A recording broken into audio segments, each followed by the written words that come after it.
In April 2026, BYD did something that no Chinese automaker had ever done before.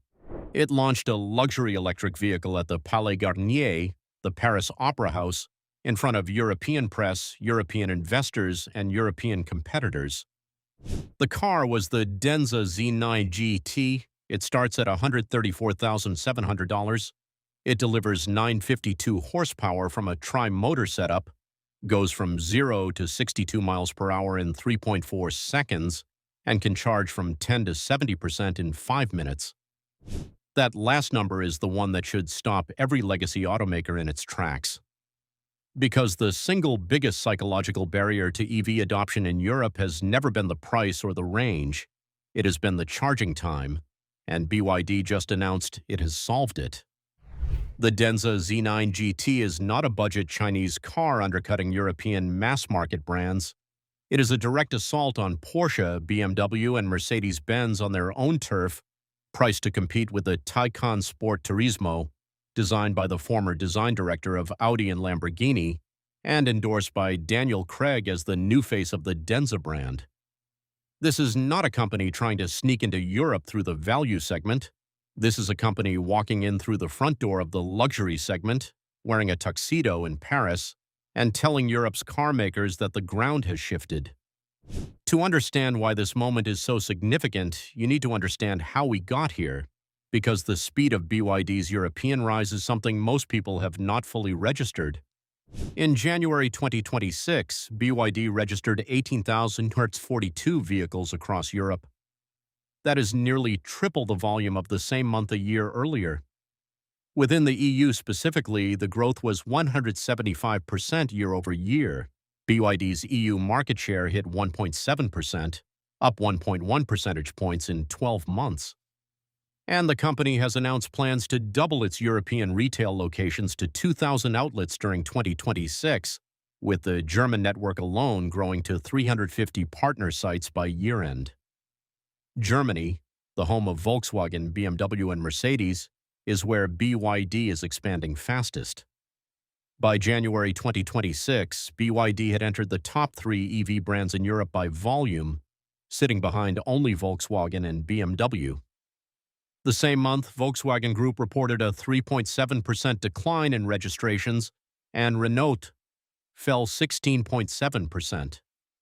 BYD's growth is not happening in a vacuum.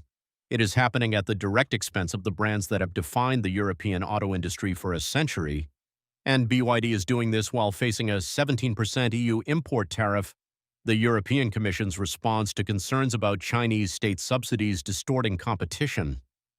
Even with that surcharge, BYD's vehicles are price competitive enough to be winning market share. That tells you something important about the underlying cost structure. The tariff is not a wall. It is a speed bump.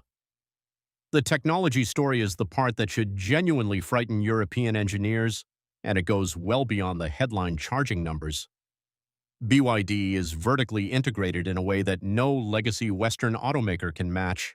It produces its own vehicles, its own batteries, its own battery management systems, and its own semiconductors. This vertical integration is the structural foundation for everything else. It is why BYD can price a 952 horsepower luxury EV at $134,700 in Europe, while selling functionally similar vehicles for a fraction of that in China. The European price reflects tariffs and positioning strategy, not cost necessity. The Denza Z9 GT is built on BYD's E3 platform and uses its second-generation Blade battery, a lithium iron phosphate cell architecture that BYD designed specifically to enable ultra-fast charging without the thermal runaway risk that has plagued competing chemistries.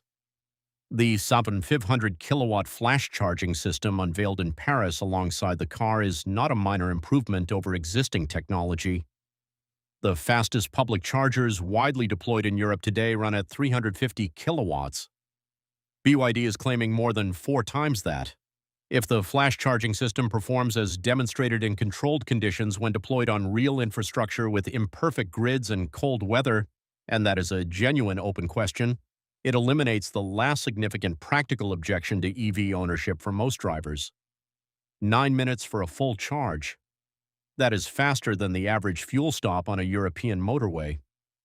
Before we go further, if this kind of analysis on where the global EV race is actually heading and what it means for business and investment is what you come here for, subscribe now. We cover this every week.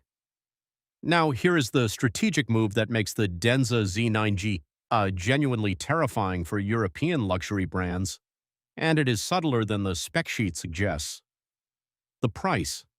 In China, the Denza Z9 GT lists for approximately $39,300. In Europe, it is $134,700. That is a markup of roughly 240%, far beyond what the 17% import tariff and logistics costs can explain. BYD made that pricing decision deliberately. They are not trying to undercut Porsche, they are trying to be Porsche.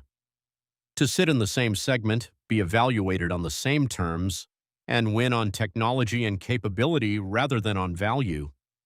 That is a fundamentally different competitive posture than anything a Chinese automaker has attempted in Europe before.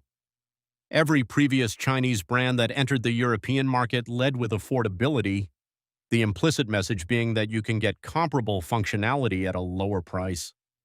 BYD's message with Denza is that you can get superior technology at a comparable price. Prestige is built through performance and aspiration, not just heritage. If it works, and the early reception in European press has been substantially more positive than most industry observers expected, the implications cascade across the entire luxury auto segment. Because the brands that anchor European automotive prestige, Porsche, BMW M Series, Mercedes-AMG, Audi S and RS lines, are not just selling engineering, they are selling identity, heritage, and the accumulated cultural weight of being German or Italian or British. The question BYD is forcing the market to answer is whether that cultural weight retains its premium in a world where a Chinese company can demonstrably match or exceed the engineering. The legacy automaker's response has been a mix of genuine investment and institutional denial, and distinguishing between the two matters for anyone tracking this space. BMW is moving aggressively, with battery electric vehicles now representing 26% of its European sales in early 2026, the highest share among the major legacy groups. Its Neue Klasse platform, the architectural foundation for the next generation of BMW EVs, is a genuine ground-up redesign built specifically for the electric era rather than an adaptation of combustion architecture. That is the right strategic move. The question is timing. The iX3 on the Neue Klasse platform only launched in early 2026. BYD has been iterating on vertically integrated EV platforms for a decade. Volkswagen, the volume leader with 27% of the European market, is in a more difficult position. Its EV transition has been slower, more expensive, and more complicated than its leadership projected. The group slipped 0.7% in registrations in early 2026, while BYD tripled. The sheer scale of VW's combustion engine infrastructure, the factories, the supplier networks, the workforce, makes the transition structurally harder than it is for a company that never had any of that to begin with. This is the core asymmetry that the European industry is grappling with. BYD does not carry the legacy cost. It does not have a century of combustion engine supplier relationships to manage, a workforce trained on internal combustion manufacturing, or investors expecting the margins that premium combustion vehicles have historically generated. It started in the electric era. Europe's giants are trying to cross into it while carrying everything they built in the one that came before. The Denza Z9 GT unveiled in Paris is a signal, not just a product launch. The signal is that BYD is done competing in the segments where European automakers are comfortable defending. It is now competing in the segments where the margins are highest, the brand prestige is most carefully guarded, and the reputational stakes are most significant. And it is doing it with a follow-up already confirmed, the Denza Z, a 1,000 horsepower electric convertible supercar targeting the $1 million segment, set to go head-to-head with Ferrari and Lamborghini. That is not incremental ambition. That is a company that has decided no part of the European market is off-limits. Europe's car makers understand this. The anxiety is real, and it is visible in every strategy presentation, every platform investment announcement, and every tariff lobbying effort in Brussels. Whether the response is fast enough and deep enough to matter is the question the next 5 years will answer. Thanks for watching. If this changed how you are thinking about the global EV race and what it means for European industry, subscribe so you do not miss what comes next.